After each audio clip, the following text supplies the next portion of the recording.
मंगल और जोरावर कभी अपने इलाके के नामी महाचोर और महाठग हुआ करते थे, पर अब वो दोनों जेल में थे।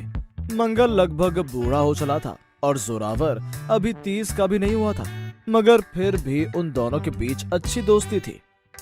वे दोनों कैदियों के लिए खाना बनाया करते थे। एक दिन खाना बनाते बनाते यूं ही मंगल को अपनी बेटी की याद आ जाती है और वो कहता है, 10 साल हो गए सुषमा बेटी को देखो, अब तक तो जवान हो गई होगी। अरे चिंता क्यों करते हो गुरु, बस थोड़े दिन की तो बात है, तुम तो जेल से छूटने वाले हो, फिर तो बेटी के साथ ही रहोगे। हाँ, तुम ठीक कहते हो जोरावर। एक दिन वो दोनों कैदियों के लिए भोजन पका रहे थे कि तभी उस जेल का जेलर आया और मंगल से कहने लगा, सुन बे मंगल, तुम आज जेल से रिहा हो रहे हो, इसलिए अपना बोरिया बिस्तर बांध कर तैयार रहो।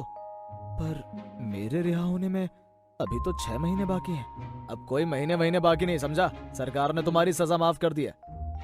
ये कहकर जेलर चला जाता है और फिर जोरावर मंगल से कहता है, लो गुरु, तुम तो छूटे, अब मजे से अपनी पत्नी और बेटी के साथ जीवन बसर करना।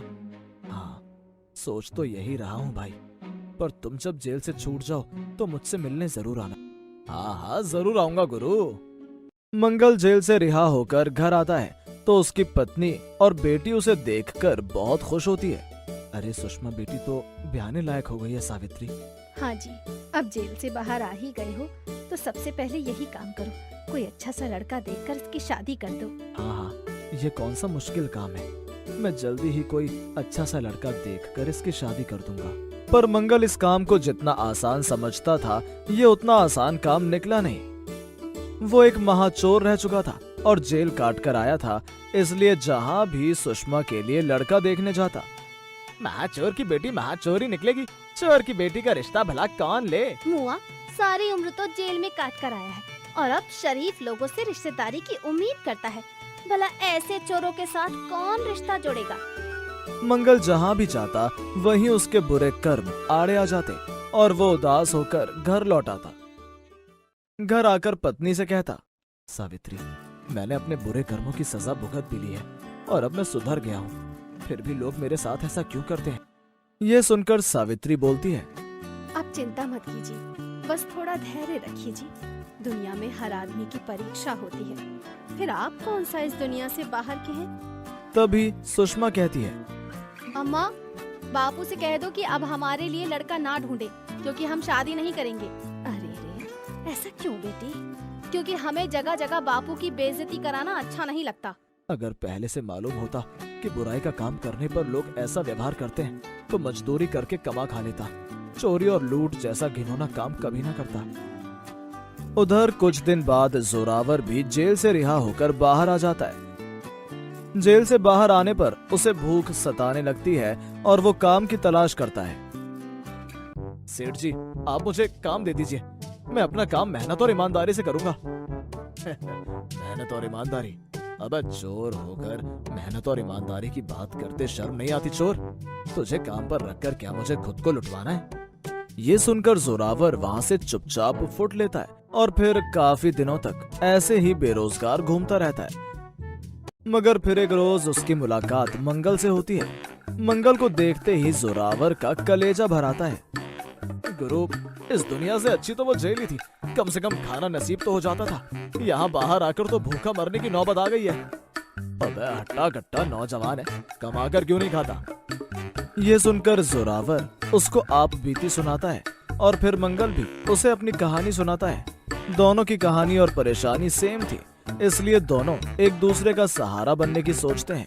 मंगल कहता है, दोस्त, चोरी ठगी से कमाया पैसा वैसे तो कुछ काम ना आया, पर हाँ, कुछ साल पहले मैंने अंग्रेज के जमाने का एक टूटा फूटा जेल खरीद लिया था। तो क्या फिर से जेल जाने का इरादा है?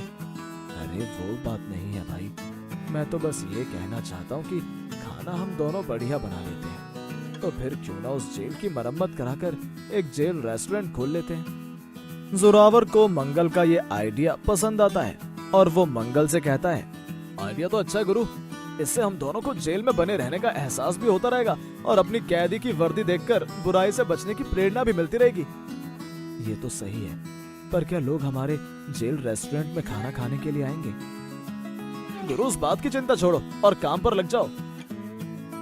इस तरह मंगल और जोरावर दोनों उस अंग्रेज के जमाने की जेल की मरम्मत करवाकर अपना जेल रेस्टोरेंट चलाने लगते हैं। सुबह सुबह कैदियों की वर्दी पहनते और खाना बनाकर ग्राहकों का इंतजार करने लगते, मगर कोई ग्राहक नहीं आता। लगता है हमारे जेल रेस्टोरेंट में खाना खाने के लिए कोई ना आएगा। गुरु, थोड़ा सब्र रखो, ग्राहक जरूर आएंगे। ये कहकर जोरावर तरकीब सोचने लगा और उसे एक महात्मा द्वारा दिया जादुई महक वाला मसाला याद आ जाता है। वो जैसे ही उस मसाले को खाने में डालता है, लोग उसकी महक पाते ही खिंचे चले आते हैं और जेल रेस्टोरेंट चल निकलता है। फिर तो उन्हें चोर कहकर उनकी बेइज्जती करने वाले लोग भी उनकी तारीफ करने लगते हैं। मंगल, माफ करना भाई, उस दिन मैंने तुम्हारी बेटी के रिश्ते को मना करके बड़ी गलती की। अब मैं खुद तुम्हारी बेटी का रिश्ता मांग रहा हूँ, पर अब मैं मना कर रहा हूँ। ये कहकर मंगल रिश्ते के लिए मना कर देता है और फिर अपनी बेटी की शादी जोरावर से करके खुशी खुशी जेल रेस्टोरेंट में रहने लगता है।